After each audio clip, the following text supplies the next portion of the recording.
Hello everyone. तो आज final supreme court का डिसीजन आ गया है और उसमें ये कहा गया है कि रीनीट नहीं होगा क्योंकि बहुत लार्ज स्केल पे इरेगुलरिटीज़ और गलतियां नहीं हुई है, चीटिंग नहीं हुई है। जहां पे चीटिंग हुई है, जिस सेंटर पे चीटिंग हुई है, वहां पे उन बच्चों को रेस्टिगेट करेंगे। चलिए ठीक है, बहुत बढ़िया। बट साथ साथ एनटीए की जो भारी गलती थी उस पर भी तो गौर करना चाहिए था।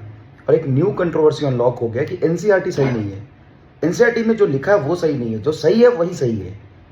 तो फिर एनसीईआरटी लिखा ही क्यों जब सही नहीं है? और जब एनसीईआरटी सही नहीं है, एनसीईआरटी को सही नहीं माना जाएगा, जो सही है उसको सही माना जाएगा, तो फिर एनसीईआरटी लिखा ही क्यों? सबसे पहली बात तो। और जो सिलेबस है उससे बाहर भी बहुत सारे सवाल आ गए थे, तो सिलेबस के बाहर जो कुछ टॉपिक्स के सवाल आए थे उनको भी हटाना चाहिए। चलो, उसको नहीं हटाया आपने, बहुत अच्छी बात है। इस क्वेश्चन में जब इतनी कंफ्यूजन है, एनटीए सवाल बना रहा है, उसके एक्सपर्ट को ही जवाब नहीं पता, एनसीईआरटी गलत लिखा हुआ है, आईटी के डायरेक्टर साहब जो कहेंगे बिल्कुल सही कहेंगे, उनको बहुत ज्ञान है, तो वही सिलेबस बनाते, फिर वही सही चीजें गलत चीजें बताते जब उनकी बातें माननी है आपको। तो अब तो जो एनसीईआरटी में लिखा हुआ है वो सही नहीं है तो पढ़ाएगा क्या?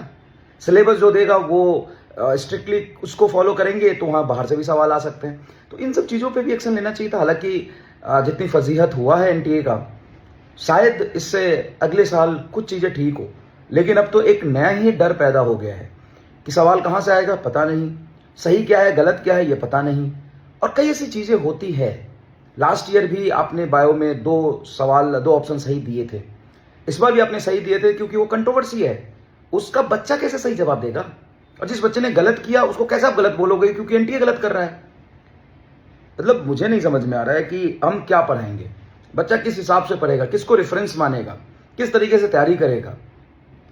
तो एक सब्जेक्ट एक्सपर्ट ना होना, और ठीक है सुप्रीम कोर्ट माननीय सुप्रीम कोर्ट के ऊपर कोई नहीं है, उनका जजमेंट सही है, लेकिन एक सब्जेक्ट एक्सपर्ट का ना होना ये बहुत बड़ी खामी है वहां पे, कि ऐसे सिचुएशन में किस तरीके से डिसीजन लेना चाहिए। मैं तो एग्री नहीं करता हूं।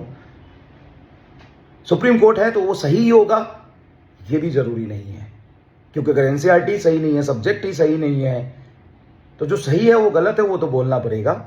और new fear unlocked, exactly new fear unlocked.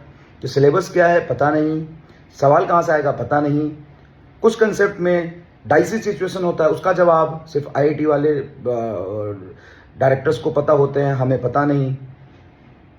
Thank you so much.